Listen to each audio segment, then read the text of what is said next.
കർത്താവായ യേശുക്രിസ്തുവിന്റെ ധന്യമുള്ള നാമത്തിൽ ഈ ഫ്രൈഡേ മന്ന ശുശ്രൂഷയിലേക്ക് കടന്നു വന്നിരിക്കുന്ന എൻ്റെ മാന്യ ശ്രോതാക്കൾക്ക് ഒരു പ്രാവശ്യം കൂടെ എൻ്റെ ഹൃദയംഗമായ സ്നേഹവന്ദനങ്ങളെ അറിയിക്കുന്നു.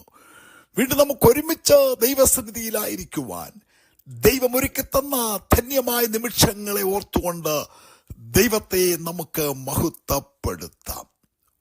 1 പത്രോസ് 5-ാം അധ്യായത്തിന്റെ 6-ാം വാക്യത്തിൽ നമ്മെ ഉയർത്തുന്ന ദൈവത്തെ കുറിച്ച് രേഖപ്പെടുത്തിയിരിക്കുന്നു. ജീവിതത്തിന്റെ മേഖലകളിൽ ശത്രു നമ്മളെ താഴ്ത്തിക്കളയുവാൻ പദ്ധതിയിടുമ്പോൾ, ഒരു നന്മ തരികയില്ലെന്ന് ശത്രു വാദിക്കുമ്പോൾ, നമ്മുടെ തകർച്ച കാണുവാൻ ശത്രു നോക്കുമ്പോൾ, അതിന്റെ നടുവിൽ നമ്മളെ ഉയർത്തിയെടുക്കുന്ന ദൈവത്തിന്റെ കരങ്ങളെ അവിടെ കാണുവാൻ കഴിയുന്നുണ്ട്.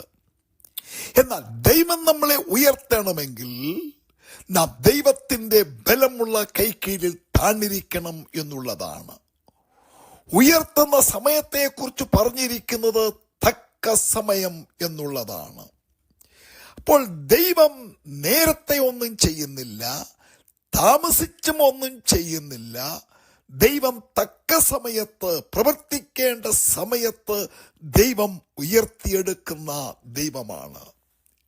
കഴിഞ്ഞ കാലം നമ്മുടെ ജീവിത അനുഭവങ്ങളെ കുറിച്ച് നമ്മൾ ചിന്തിക്കുമ്പോൾ, ദൈവം നമ്മുടെ ജീവിതത്തിൽ ചെയ്ത വഴികൾ, നന്മകൾ എത്ര വലുതാണ്. നമ്മുടെ ഭാരങ്ങളിൽ, വേദനകളിൽ, ഭാവിയുടെ മുമ്പിൽ വഴിയടഞ്ഞപ്പോൾ തക്ക സമയത്തെല്ലാം നന്നായി ചെയ്ത് നമ്മളെ ഉയർത്തിയ ദൈവത്തിന്റെ പദ്ധതികളെ ഓർത്തുകൊണ്ട് ദൈവത്തെ നമുക്ക് മഹത്വപ്പെടുത്താം.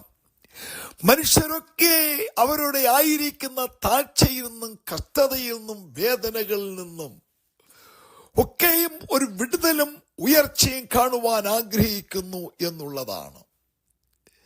എന്നാൽ മനുഷ്യനെ സംബന്ധിച്ചോളം മനുഷ്യ ജീവിതത്തിൽ മറ്റൊരു മനുഷ്യൻ ഉയർത്തപ്പെടുവാൻ, അനുഗ്രഹിക്കപ്പെടുവാൻ ആഗ്രഹിക്കാതിരിക്കുമ്പോൾ, സൃഷ്ടാവായ ദൈവം നമ്മുടെ ജീവിതത്തിൽ താഴ്ചയല്ല, ഉയർച്ച തന്നെ തന്ന് നമ്മെ നടത്തുവാൻ ദൈവം വിശ്വസ്തനാണ്.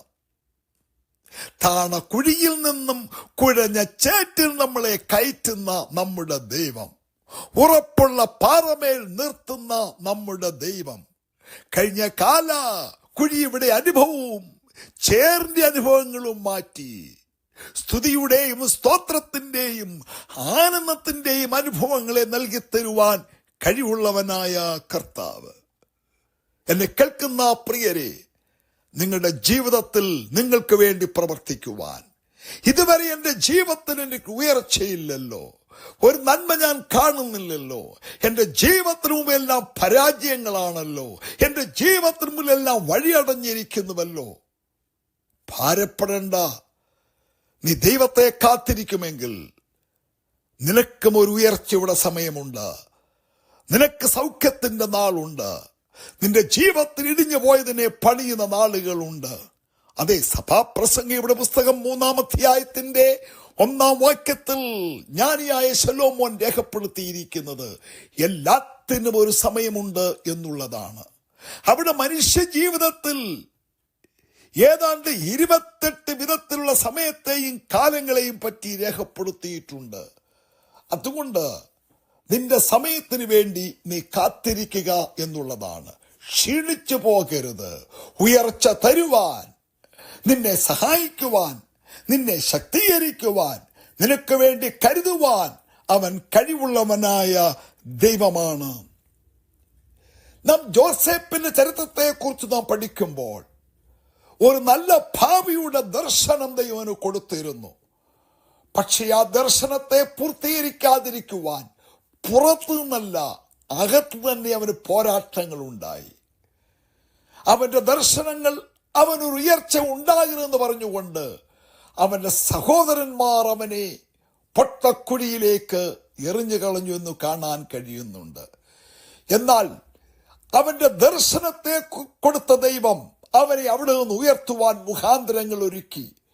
അവന്റെ ജീവിതത്തെ കുറിച്ച് നാം പഠിക്കുമ്പോൾ എത്രയോ കഷ്ടങ്ങൾ എത്രയോ വേദനകൾ, എത്രയോ അപവാദങ്ങൾ, കാരാഗ്രഹങ്ങൾ അവന്റെ ജീവിതത്തിൽ സംഭവിച്ചു.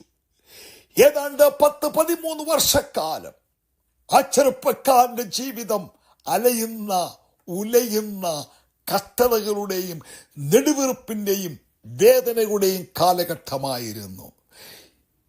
എന്നാൽ അവന്റെ ജീവിതത്തിൽ ദൈവം കൊടുത്ത ദർശനത്തിനൊത്തവണ്ണം ദൈവത്തിന്റെ ആശ്രയത്തോട്, ദൈവത്തിനുള്ള ഭക്തിയോട് അവൻ ജീവിച്ചു. അവന്റെ സമയമായപ്പോൾ ദൈവം അവനെ കാരാഗ്രഹത്തിൽ നിന്നും ഉയർത്തിയെടുത്തത് ഒരു ചെറിയ മേഖലയിലേക്കല്ല, പിന്നെയോ ഫറവോന്റെ രണ്ടാമനായിരിക്കുന്ന ഉന്നത പദവിയിലേക്ക് ദൈവനെ ഉയർത്തിയെടുത്തു എന്ന് നമുക്ക് കാണാൻ കഴിയുന്നുണ്ട്. നമ്മുടെ ദൈവം നമ്മളെ ഉയർത്തുന്ന ദൈവമാണ്. നമ്മുടെ താഴ്ചകളിൽ നിന്ന്, കുഴികളിൽ നിന്ന് എന്നെ കേൾക്കുന്ന സഹോദര സഹോദരി, നീ ദൈവത്തിന്റെ ബലമുള്ള കരങ്ങളിൽ താഴ്ന്നിരിക്കുമോ? നിന്റെ സങ്കടങ്ങൾ ദൈവത്തോട് നീ പറയുമോ? നിന്റെ താഴ്ചകളെ, നിന്റെ പ്രതിസന്ധികളെ, നിന്റെ രോഗങ്ങളെ, നിന്റെ പരാജയങ്ങളെ മാറ്റി നിനക്കും നിന്റെ തലമുറയ്ക്കും ഒരു ഉയർച്ച തരുവാൻ ദൈവത്തിന് കഴിയും എന്നുള്ളതാണ്. ശത്രു നാശകരമായ കുഴിയൊരുക്കി തകർത്ത് കളയുവാൻ പദ്ധതിയിടുമ്പോൾ, ഒരു നന്മ കാണിക്കയില്ലെന്ന് പദ്ധതിയിടുമ്പോൾ, അതിൻ്റെയൊക്കെ നടുവിൽ നീ ഹൃദയം കലങ്ങിപ്പോകാതെ ദൈവത്തിൽ ആശ്രയിക്കുമെങ്കിൽ ദൈവത്തിന്റെ പദ്ധതികൾ കാണുവാൻ കഴിയുന്നുണ്ട്. ഇത് പറഞ്ഞ പത്രോസ് അവന്റെ കഴിഞ്ഞകാല ചരിത്രം, അവനൊരു മുക്കവനായിരുന്നു, മീൻപിടുത്തക്കാരനായിരുന്നു. എന്നാൽ കർത്താവിനെ സന്ദർശിച്ചു, കർത്താവിന്റെ അവസ്ഥകൾക്ക് മാറ്റം വരുത്തി.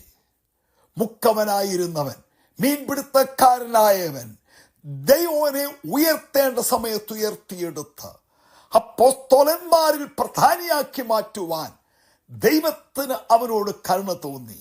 ആ പത്രോസിന്റെ വാക്കാണ്, അനുഭവത്തിന്റെ സാക്ഷ്യമാണ് അവിടെ നാം കേട്ടത്. അവൻ തക്ക സമയത്ത് നിങ്ങളെ ഉയർത്തുവാൻ അവന്റെ ബലമുള്ള കരത്തിന് കീഴിൽ താഴ്ന്നിരിപ്പീൻ എന്ന്. അതുകൊണ്ട് നമുക്ക് ഉയർത്തുവാൻ കഴിവുള്ള, നമ്മെ സഹായിപ്പാൻ കഴിവുള്ള കർത്താവിന്റെ കരങ്ങളിൽ ഏൽപ്പിച്ചു കൊടുക്കൂ. കഴിഞ്ഞകാല ജീവിതത്തിന്റെ പരാജയങ്ങളെ മാറ്റി നിനക്കൊരു വിജയം തരുവാൻ, ഒരു വഴി തുറന്നു തരുവാൻ, ആരും അടയ്ക്കാതെ വണ്ണം തുറക്കുവാൻ അധികാരമുള്ളവനായ യേശു നിന്റെ മുമ്പിൽ ഒരു വാതിൽ തുറന്ന് നിന്നെ അനുഗ്രഹിപ്പാൻ ശക്തനാണ്. അവന്റെ കരങ്ങളിൽ ഏൽപ്പിച്ചു കൊടുക്കൂ. അവൻ നിന്നെ ഉയർത്തും, ദേശത്തുയർത്തും, തലമുറയെ ഉയർത്തും. ദൈവം വഴി തുറന്നു തരും. ഈ കർത്താവിന്റെ കരങ്ങളിൽ ഏൽപ്പിച്ചു കൊടുത്തുകൊണ്ട് അവന്റെ കരങ്ങളിൽ താണിരിക്കൂ. അവൻ നിന്നെ കരം പിടിച്ചുയർത്തും. ഞാൻ നിങ്ങൾക്ക് വേണ്ടി ഒരു വാക്ക് പ്രാർത്ഥിക്കട്ടെ. പരിശുദ്ധ പിതാവേ, എന്റെ കേൾവിക്കാരെ അനുഗ്രഹിക്കണമേ. അവരുടെ ജീവിതത്തിന്റെ താഴ്ചകൾ, വീഴ്ചകൾ, കുഴികൾ നിന്നെല്ലാം അവരെ കയറ്റി ഉറപ്പുള്ള പാറമേൽ അവരെ നിർത്തി നിനക്ക് സ്തുതി പാടുവാൻ അവരെ ഒരുക്കണമേ. നിന്റെ നാമത്തിൽ അനുഗ്രഹിച്ചു പ്രാർത്ഥിക്കുന്നു, യേശു കർത്താവിന്റെ ധന്യമുള്ള നാമത്തിൽ തന്നെ, ആമേൻ.